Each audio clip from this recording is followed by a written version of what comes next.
My holiday leftovers bread pudding recipe is easy and delicious. I have a lot of random ingredients left over from the holidays, so I'm going to show you how I'm going to turn them into an amazing dessert so that I don't waste anything and I don't have to spend any money. Let's get started. For an 8 by 8 casserole dish that is already buttered, I am using 10 ounces of brioche hamburger buns, 285 grams, using 3.5. These were actually still kind of on the fresh side, so I just laid them on a single layer on a pizza pan and I baked them in the oven at 350 degrees Fahrenheit without any butter or oil, uncovered, for a total of 10 minutes, flipping after 7. Now they're nice and dry and they'll absorb the liquid. In terms of the liquid, I am going to use some leftover vanilla sauce from another recipe.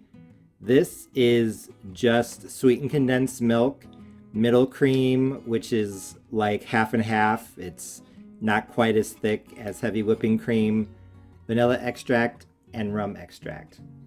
I have about 2 cups left, so I'm probably going to use all of that and a little bit of milk because I think I have less than 2 cups. So I'll probably need 2 cups of liquid total. So whatever I need after this, I'll just use some milk from the refrigerator.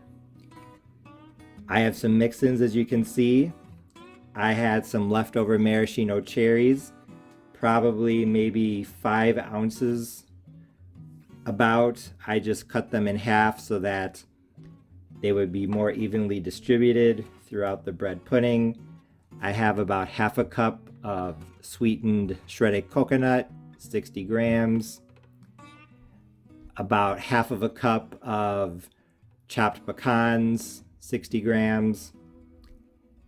I'm also going to add a good amount of zest. I had some citrus that I was going to use in another recipe, but I never got around to it. And just so that they don't go bad on me, I'm adding 1.5 teaspoons of orange zest and somewhere between half to 1 teaspoon of lemon zest. So almost a full tablespoon of zest. For spices, I'm going to start off with half a teaspoon of cinnamon, half a teaspoon of nutmeg, 1/8 of a teaspoon of salt to balance all the flavors. And to bind everything together, I have 1 egg that's very small, so I might need 2. We'll see. You could mix everything together in a separate dish, but I think that's just going to make something else to clean. So the first part of my holiday leftovers bread pudding is to literally just rip apart the brioche hamburger buns into little pieces that are about an inch in size. So if some are a little bit bigger, a little bit smaller, that is totally fine. You could use a knife to cut the hamburger buns, but I think this is just as good. Now that the bread is ripped into pieces, it's time to start adding the other things. Honestly, I don't think it really matters the order, but I'm going to start off with the liquid. Like I said, this is that vanilla sauce, sweetened condensed milk, and a light cream. So it already has sugar. Probably won't need to add any more, I don't think. We'll see. So that definitely was not enough, I don't think. Let's see how much it's gonna give me. We'll say 1.5 cups. The rest will come from some skim milk I have in the refrigerator.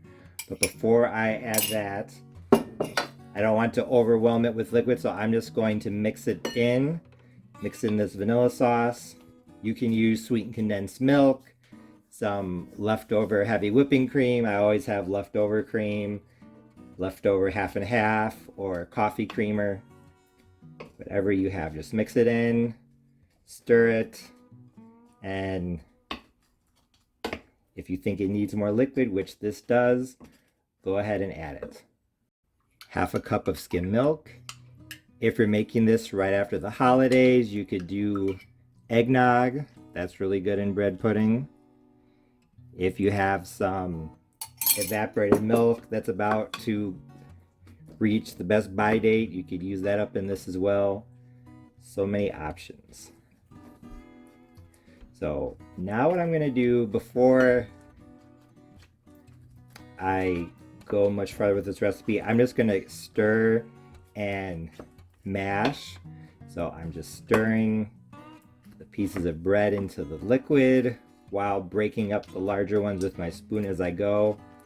This is just to see how much liquid I need to add, because as this bread sits, it's going to continue soaking up liquid, so I don't want to accidentally add too much.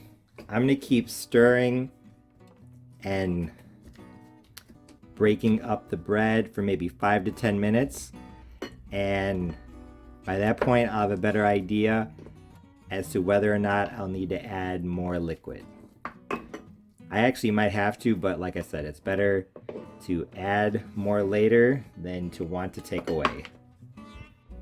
I've been stirring the liquid into the bread now for about 7 to 10 minutes, and as you can see, I think this is just right.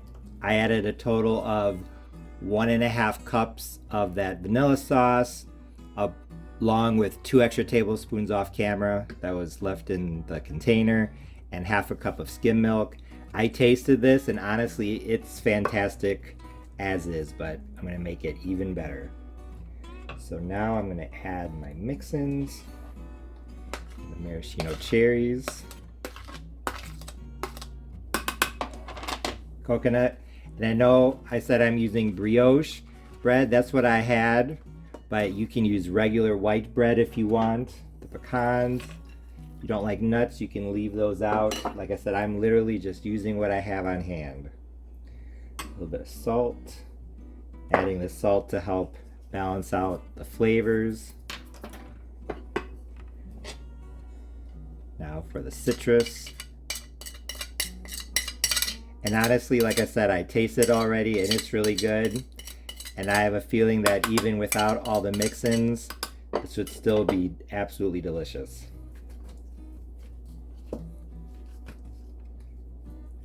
Should I add the spices? I'm actually going to stir this in and give it a taste and see what I think. I may or may not need the spices. As you can see, all of the mix-ins are now combined. I tasted it, and honestly, it's really good as it is now. It tastes kind of like a fruit cake bread pudding. So if you like fruitcake and you like bread pudding, you would like it as it is now. But I'm just gonna go ahead and add the spices because I like cinnamon, I like nutmeg. I don't use those spices very much, and I'm kind of craving something with these spices. Mix this in, give it one more try, and then time to add the egg. The spices are mixed in. I tried it and I like it.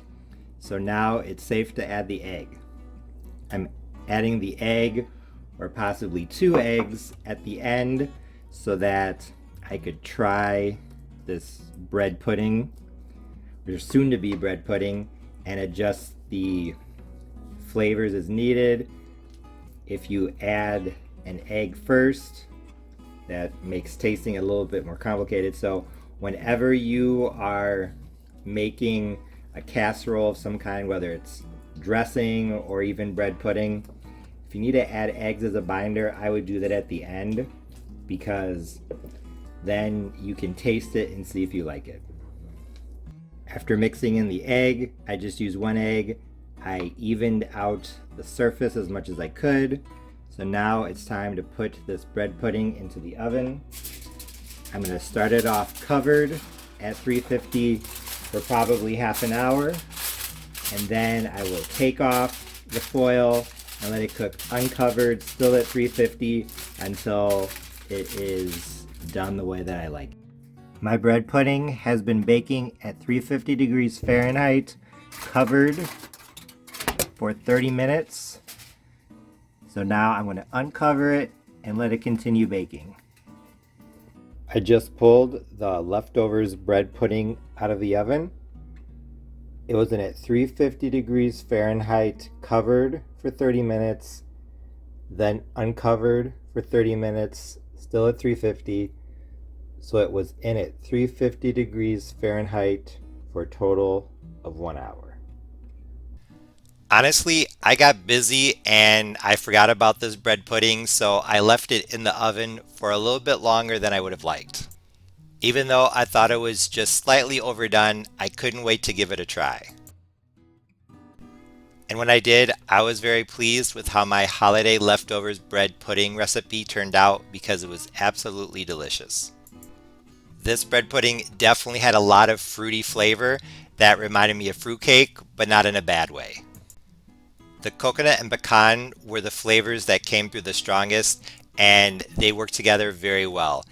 If you know a lot about Southern cooking, coconut and pecans are used together in a lot of recipes like Italian cream cake, so it should be no surprise that they worked in this bread pudding as well.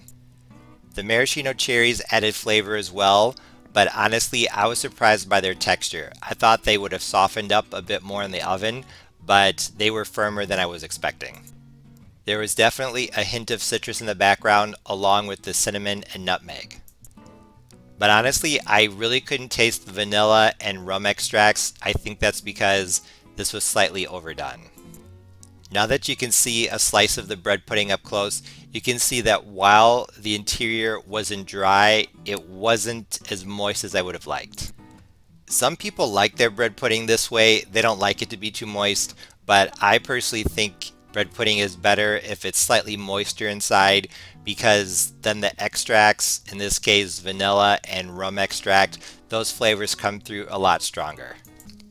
So instead of baking it for a total of 60 minutes, I think 50 minutes, maybe even 45 would have been better. So if you make this bread pudding recipe, I would definitely make sure that you check on it starting at the 45-minute mark. Another thing I wanted to add is that I roasted the pecans before adding them to the bread pudding.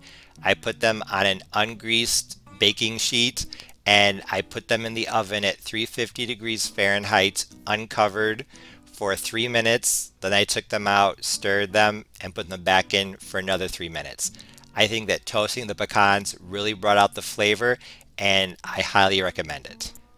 Like I already said, I thought my holiday leftovers bread pudding recipe was a success, even though I did bake it a little bit longer than I would have liked. Even if you don't make this exact recipe, I think it's a good starting point and inspiration for using leftovers that you have around the house from the holidays or some other recipe and repurposing them and making something different. Because making something out of what you have on hand is a good way to learn and experiment as well as save money. So if you have leftovers, I hope this video inspires you to use them to get creative and make something good. As always, thanks for watching. See you next time.